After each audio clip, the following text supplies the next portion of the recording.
Chapter 72. Madame de Saint-Méran. A gloomy scene had indeed just passed at the house of Monsieur de Villefort. After the ladies had departed for the ball, whither all the entreaties of Madame de Villefort had failed in persuading him to accompany them, the procureur had shut himself up in his study, according to his custom, with a heap of papers calculated to alarm anyone else, but which generally scarcely satisfied his inordinate desires. But this time the papers were a mere matter of form. Villefort had secluded himself, not to study, but to reflect, and with the door locked and orders given that he should not be disturbed excepting for important business, he sat down in his armchair and began to ponder over the events, the remembrance of which had during the last 8 days filled his mind with so many gloomy thoughts and bitter recollections. Then, instead of plunging into the mass of documents piled before him, he opened the drawer of his desk, touched a spring, and drew out a parcel of cherished memoranda, amongst which he had carefully arranged, in characters only known to himself, the names of all those who either in his political career, in money matters, at the bar, or in his mysterious love affairs, had become his enemies. Their number was formidable. Now that he had begun to fear, and yet these names, powerful though they were, had often caused him to smile with the same kind of satisfaction experienced by a traveller who from the summit of a mountain beholds at his feet the craggy eminences, the almost impassable paths, and the fearful chasms through which he has so perilously climbed. When he had run over all those names in his memory, again read and studied them, commenting meanwhile upon his lists, he shook his head. "No," he murmured, "none of my enemies would have waited so patiently and laboriously for so long a space of time, that they might now come and crush me with this secret. Sometimes, as Hamlet says, foul deeds will rise, though all the earth o'erwhelm them to men's eyes. But, like a phosphoric light, they rise but to mislead. The story has been told by the Corsican to some priest, who in his turn has repeated it. Monsieur de Monte Cristo may have heard it, and to enlighten himself— But why should he wish to enlighten himself upon the subject?" asked Villefort, after a moment's reflection. "What interest can this Monsieur de Monte Cristo, or Monsieur Zaccone, son of a shipowner of Malta, discover of a mine in Thessaly, now visiting Paris for the first time? What interest, I say, can he take in discovering a gloomy, mysterious, and useless fact like this? However, among all the incoherent details given to me by the Abbé Busoni, and by Lord Wilmore, by that friend and that enemy, one thing appears certain and clear in my opinion, that in no period, in no case, in no circumstance, could there have been any contact between him and me." But Villefort uttered words which even he himself did not believe. He dreaded not so much the revelation, for he could reply to or deny its truth. He cared little for that mean tekel upharsin, which appeared suddenly in letters of blood upon the wall. But what he was really anxious for was to discover whose hand had traced them. While he was endeavouring to calm his fears, and instead of dwelling upon the political future that had so often been the subject of his ambitious dreams, was imagining a future limited to the enjoyments of home, in fear of awakening the enemy that had so long slept, the noise of a carriage sounded in the yard. Then he heard the steps of an aged person ascending the stairs, followed by tears and lamentations, such as servants always give vent to when they wish to appear interested in their master's grief. He drew back the bolt of his door, and almost directly an old lady entered, unannounced, carrying her shawl on her arm and her bonnet in her hand. The white hair was thrown back from her yellow forehead, and her eyes, already sunken by the furrows of age, now almost disappeared beneath the eyelids swollen with grief. "Oh, sir," she said. "Oh, sir, what a misfortune! I shall die of it. Oh, yes, I shall certainly die of it." And then, falling upon the chair nearest the door, she burst into a paroxysm of sobs. The servants standing in the doorway, not daring to approach nearer, were looking at Noirtier's old servant, who had heard the noise from his master's room, and run there also, remaining behind the others. Villefort rose and ran towards his mother-in-law, for it was she. "Why, what can have happened?"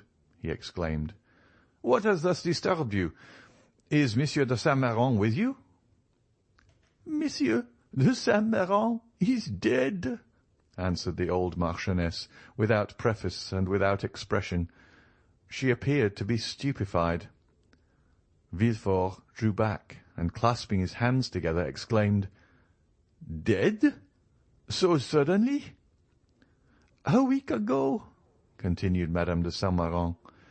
"We went out together in the carriage after dinner. Monsieur de Saint-Méran had been unwell for some days. Still, the idea of seeing our dear Valentine again inspired him with courage, and notwithstanding his illness, he would leave. At 6 leagues from Marseilles, after having eaten some of the lozenge he is accustomed to take, he fell into such a deep sleep that it appeared to me unnatural. Still, I hesitated to wake him, although I fancied that his face was flushed, and that the veins of his temples throbbed more violently than usual. However, as it became dark and I could no longer see, I fell asleep. I was soon aroused by a piercing shriek, as from a person suffering in his dreams, and he suddenly threw his head back violently. I called the valet. I stopped the postilion. I spoke to Monsieur de Saint-Méran. I applied my smelling salts. But all was over, and I arrived at Aix by the side of a corpse." Villefort stood with his mouth half open, quite stupefied. "Of course you sent for a doctor?" "Immediately, but as I have told you, it was too late." "Yes, but then he could tell of what complaint the poor Marquis had died." "Oh, yes, sir. He told me. It appears to have been an apoplectic stroke." "And what did you do then?" "Monsieur de Saint-Méran had always expressed a desire, in case his death happened during his absence from Paris, that his body might be brought to the family vault. I had him put into a leaden coffin, and I am preceding him by a few days." "Oh, my poor mother," said Villefort, "to have such duties to perform at your age after such a blow." "God has supported me through all. And then, my dear Marquis, he would certainly have done everything for me that I performed for him. It is true that since I left him, I seem to have lost my senses. I cannot cry. At my age they say that we have no more tears. Still, I think that when one is in trouble one should have the power of weeping. Where is Valentine, sir? It is on her account I am here. I wish to see Valentine." Villefort thought it would be terrible to reply that Valentine was at a ball, so he only said that she had gone out with her stepmother, and that she should be fetched. "This instant, sir, this instant, I beseech you," said the old lady. Villefort placed the arm of Madame de Saint-Méran within his own, and conducted her to his apartment. "Rest yourself, mother," he said. The Marchioness raised her head at this word, and beholding the man who so forcibly reminded her of her deeply regretted child, who still lived for her in Valentine, she felt touched at the name of mother, and bursting into tears, she fell on her knees before an armchair, where she buried her venerable head. Villefort left her to the care of the women, while old Barrois ran, half scared, to his master, for nothing frightens old people so much as when death relaxes its vigilance over them for a moment in order to strike some other old person. Then, while Madame de Saint-Méran remained on her knees, praying fervently, Villefort sent for a cab, and went himself to fetch his wife and daughter from Madame de Morcerf's. He was so pale when he appeared at the door of the ballroom that Valentine ran to him, saying, "Oh, father, some misfortune has happened." "Your grandmamma has just arrived, Valentine," said Monsieur de Villefort. "And grandpapa?" inquired the young girl, trembling with apprehension. Monsieur de Villefort only replied by offering his arm to his daughter. It was just in time, for Valentine's head swam and she staggered. Madame de Villefort instantly hastened to her assistance and aided her husband in dragging her to the carriage, saying, "What a singular event! Who could have thought it? Ah, yes, it is indeed strange." And the wretched family departed, leaving a cloud of sadness hanging over the rest of the evening. At the foot of the stairs, Valentine found Barrois awaiting her. "Monsieur Noirtier wishes to see you tonight," he said in an undertone. "Tell him I will come when I leave my dear grandmamma," she replied, feeling with true delicacy that the person to whom she could be of the most service just then was Madame de Saint-Méran. Valentine found her grandmother in bed. Silent caresses, heart-wrung sobs, broken sighs, burning tears were all that passed in this sad interview, while Madame de Villefort, leaning on her husband's arm, maintained all outward forms of respect, at least towards the poor widow. She soon whispered to her husband, "I think it would be better for me to retire with your permission, for the sight of me appears still to afflict your mother-in-law." Madame de Saint-Méran heard her. "Yes, yes," she said softly to Valentine. "Let her leave. But do you stay." Madame de Villefort left, and Valentine remained alone beside the bed, for the procureur, overcome with astonishment at the unexpected death, had followed his wife. Meanwhile, Barrois had returned for the first time to old Noirtier, who, having heard the noise in the house, had, as we have said, sent his old servant to inquire the cause. On his return, his quick, intelligent eye interrogated the messenger. "Alas, sir," exclaimed Barrois, "a great misfortune has happened. Madame de Saint-Méran has arrived, and her husband is dead." Monsieur de Saint-Méran and Noirtier had never been on strict terms of friendship. Still, the death of one old man always considerably affects another. Noirtier let his head fall upon his chest, apparently overwhelmed and thoughtful. Then he closed one eye in token of inquiry.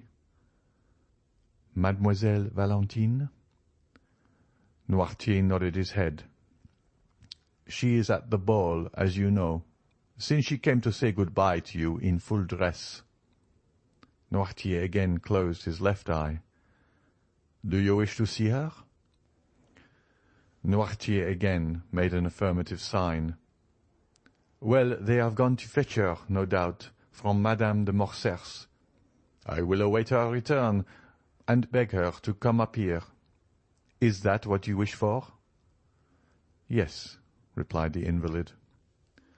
Barrois, therefore, as we have seen, watched for Valentine, and informed her of her grandfather's wish. Consequently, Valentine came up to Noirtier on leaving Madame de Saint-Méran, who, in the midst of her grief, had at last yielded to fatigue and fallen into a feverish sleep. Within reach of her hand they placed a small table upon which stood a bottle of orangeade, her usual beverage, and a glass. Then, as we have said, the young girl left the bedside to see Monsieur Noirtier. Valentine kissed the old man, who looked at her with such tenderness that her eyes again filled with tears, whose sources he thought must be exhausted. The old gentleman continued to dwell upon her with the same expression. "Yes, yes," said Valentine. "You mean that I have yet a kind grandfather left, do you not?" The old man intimated that such was his meaning. "Ah, yes, happily I have," replied Valentine. "Without that, what would become of me?" It was 1 o'clock in the morning. Barrois, who wished to go to bed himself, observed that after such sad events everyone stood in need of rest. Noirtier would not say that the only rest he needed was to see his child, but wished her a good night, for grief and fatigue had made her appear quite ill. The next morning she found her grandmother in bed. The fever had not abated. On the contrary, her eyes glistened, and she appeared to be suffering from violent nervous irritability. "Oh, dear grandmamma, are you worse?" exclaimed Valentine, perceiving all these signs of agitation. "No, my child, no," said Madame de Saint-Méran. "But I was impatiently waiting for your arrival, that I might send for your father." "My father?" inquired Valentine uneasily. "Yes, I wish to speak to him." Valentine durst not oppose her grandmother's wish, the cause of which she did not know, and an instant afterwards Villefort entered. "Sir," said Madame de Saint-Méran, without using any circumlocution, and as if fearing she had no time to lose, "you wrote to me concerning the marriage of this child." "Yes, madame," replied Villefort. "It is not only projected, but arranged." "Your intended son-in-law is named Monsieur Franz d'Épinay." "Yes, madame." "Is he not the son of General d'Épinay, who was under our side and who was assassinated some days before the usurper returned from the island of Elba?" "The same." "Does he not dislike the idea of marrying the granddaughter of a Jacobin?" "Our civil dissensions are now happily extinguished, mother," said Villefort. "Monsieur d'Épinay was quite a child when his father died. He knows very little of Monsieur Noirtier, and will meet him, if not with pleasure, at least with indifference." "Is it a suitable match?" "In every respect." "And the young man?" "Is regarded with universal esteem." "You approve of him?" "He is one of the most well-bred young men I know." During the whole of this conversation Valentine had remained silent. "Well, sir," said Madame de Saint-Méran, after a few minutes' reflection, "I must hasten the marriage, for I have but a short time to live." "You, madame? You, dear mamma?" exclaimed Monsieur de Villefort and Valentine at the same time. "I know what I am saying," continued the Marchioness. "I must hurry you, so that, as she has no mother, she may at least have a grandmother to bless her marriage. I am all that is left to her belonging to my poor Renée, whom you have so soon forgotten, sir." "Ah, madame," said Villefort, "you forget that I was obliged to give a mother to my child." "A stepmother is never a mother, sir. But this is not to the purpose. Our business concerns Valentine. Let us leave the dead in peace." All this was said with such exceeding rapidity that there was something in the conversation that seemed like the beginning of delirium. "It shall be as you wish, madame," said Villefort, "more especially since your wishes coincide with mine. and as soon as Monsieur d'Épinay arrives in Paris—" "My dear grandmother," interrupted Valentine, "consider decorum. The recent death. You would not have me marry under such sad auspices." "My child," exclaimed the old lady sharply, "let us hear none of the conventional objections that deter weak minds from preparing for the future. I also was married at the deathbed of my mother, and certainly I have not been less happy on that account." "Still, that idea of death, madame," said Villefort. "Still, always. I tell you I am going to die. Do you understand? Well, before dying, I wish to see my son-in-law. I wish to tell him to make my child happy. I wish to read in his eyes whether he intends to obey me. In fact, I will know him. I will," continued the old lady with a fearful expression, "that I may rise from the depths of my grave to find him, if he should not fulfill his duty." "Madame," said Villefort, "you must lay aside these exalted ideas, which almost assume the appearance of madness. The dead, once buried in their graves, rise no more." "And I tell you, sir, that you are mistaken. This night I have had a fearful sleep. It seemed as though my soul were already hovering over my body. My eyes, which I tried to open, closed against my will. And what will appear impossible above all to you, sir, I saw, with my eyes shut, in the spot where you are now standing, issuing from that corner where there is a door leading into Madame Villefort's dressing-room, I saw, I tell you, silently enter a white figure." Valentine screamed. "It was the fever that disturbed you, madame," said Villefort. "Doubt, if you please, but I am sure of what I say. I saw a white figure, and as if to prevent my discrediting the testimony of only one of my senses, I heard my glass removed, the same which is there now on the table." "Oh, dear mother, it was a dream." "So little was it a dream that I stretched my hand toward the bell, but when I did so, the shade disappeared. My maid then entered with a light." "But she saw no one." "Phantoms are visible to those only who ought to see them. It was the soul of my husband. Well, if my husband's soul can come to me, why should not my soul appear to guard my granddaughter? The tie is even more direct, it seems to me." "Oh, madame," said Villefort, deeply affected in spite of himself, "do not yield to these gloomy thoughts. You will long live with us, happy, loved, and honoured, and we will make you forget—" "Never, never, never," said the Marchioness. "When does Monsieur d'Épinay return?" "We expect him every moment." "It is well. As soon as he arrives, inform me. We must be expeditious. And then I also wish to see a notary, that I may be assured that all our property returns to Valentine." "Oh, grandmamma," murmured Valentine, pressing her lips on the burning brow, "do you wish to kill me? Oh, how feverish you are! We must not send for a notary, but for a doctor."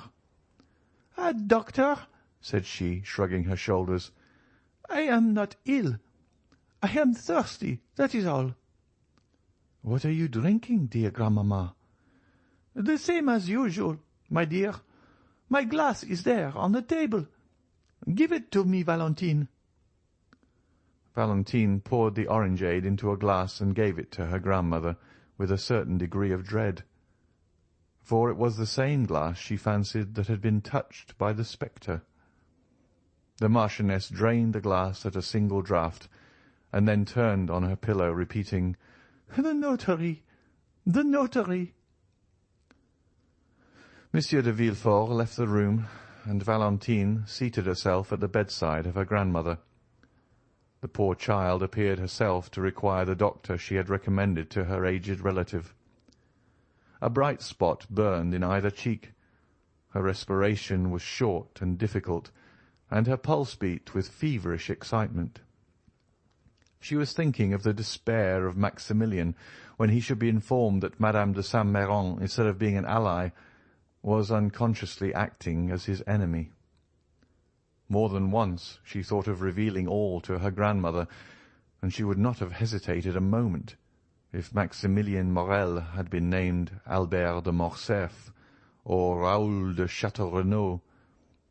But Morel was of plebeian extraction, and Valentine knew how the haughty Marquise de Saint-Méran despised all who were not noble. Her secret had each time been repressed when she was about to reveal it, by the sad conviction that it would be useless to do so, for were it once discovered by her father and mother, all would be lost. 2 hours passed thus. Madame de Saint-Méran was in a feverish sleep, and the notary had arrived. Though his coming was announced in a very low tone, Madame de Saint-Méran arose from her pillow. "The notary!" she exclaimed. "Let him come in." The notary, who was at the door, immediately entered. "Go, Valentine," said Madame de Saint-Méran, "and leave me with this gentleman." "But, grandmamma—" "Leave me. Go." The young girl kissed her grandmother, and left with her handkerchief to her eyes. At the door she found the valet de chambre, who told her that the doctor was waiting in the dining-room. Valentine instantly ran down. The doctor was a friend of the family, and at the same time one of the cleverest men of the day, and very fond of Valentine, whose birth he had witnessed. He had himself a daughter about her age, but whose life was one continued source of anxiety and fear to him from her mother having been consumptive. "Oh," said Valentine, "we have been waiting for you with such impatience, dear Monsieur d'Avrigny. But first of all, how are Madeleine and Antoinette?" Madeleine was the daughter of Monsieur d'Avrigny, and Antoinette his niece. Monsieur d'Avrigny smiled sadly. "Antoinette is very well," he said, "and Madeleine tolerably so. But you sent for me, my dear child.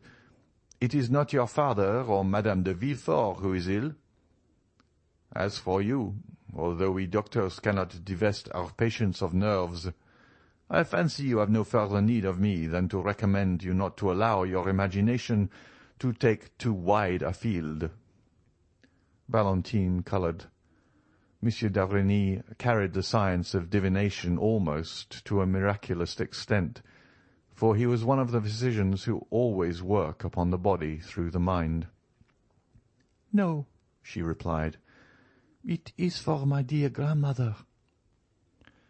"You know the calamity that has happened to us, do you not?" "I know nothing," said Monsieur d'Avrigny. "Alas," said Valentine, restraining her tears, "my grandfather is dead." "Monsieur de Saint-Méran?" "Yes." "Suddenly?" "From an apoplectic stroke." "An apoplectic stroke?" repeated the doctor. "Yes, and my poor grandmother fancies that her husband, whom she never left, has called her, and that she must go and join him. Oh, Monsieur d'Avrigny, I beseech you, do something for her." "Where is she?" "In her room with the notary." "And Monsieur Noirtier?" "Just as he was, his mind perfectly clear, but the same incapability of moving or speaking." "And the same love for you, eh, my dear child?" "Yes," said Valentine. "He was very fond of me." "Who does not love you?" Valentine smiled sadly. "What are your grandmother's symptoms?" "An extreme nervous excitement and a strangely agitated sleep. She fancied this morning in her sleep that her soul was hovering above her body, which she at the same time watched. It must have been delirium. She fancies, too, that she saw a phantom enter her chamber, and even heard the noise it made on touching her glass." "It is singular," said the doctor. "I was not aware that Madame de Saint-Méran was subject to such hallucinations." "It is the first time I have ever saw her in this condition," said Valentine, "and this morning she frightened me so that I thought her mad. And my father, who you know is a strong-minded man, himself appeared deeply impressed." "We will go and see," said the doctor. "What you tell me seems very strange." The notary here descended, and Valentine was informed that her grandmother was alone. "Go upstairs," she said to the doctor. "And you?" "Oh, I dare not. She forbade me sending for you, and, as you say, I am myself agitated, feverish, and out of sorts. I will go and take a turn in the garden to recover myself." The doctor pressed Valentine's hand, and while he visited her grandmother she descended the steps. We need not say which portion of the garden was her favourite walk. After remaining for a short time in the parterre surrounding the house, and gathering a rose to place in her waist or hair, she turned into the dark avenue which led to the bench. Then from the bench she went to the gate. As usual, Valentine strolled for a short time among her flowers, but without gathering them. The mourning in her heart forbade her assuming this simple ornament, though she had not yet had time to put on the outward semblance of woe. She then turned towards the avenue. As she advanced, she fancied she heard a voice speaking her name. She stopped, astonished.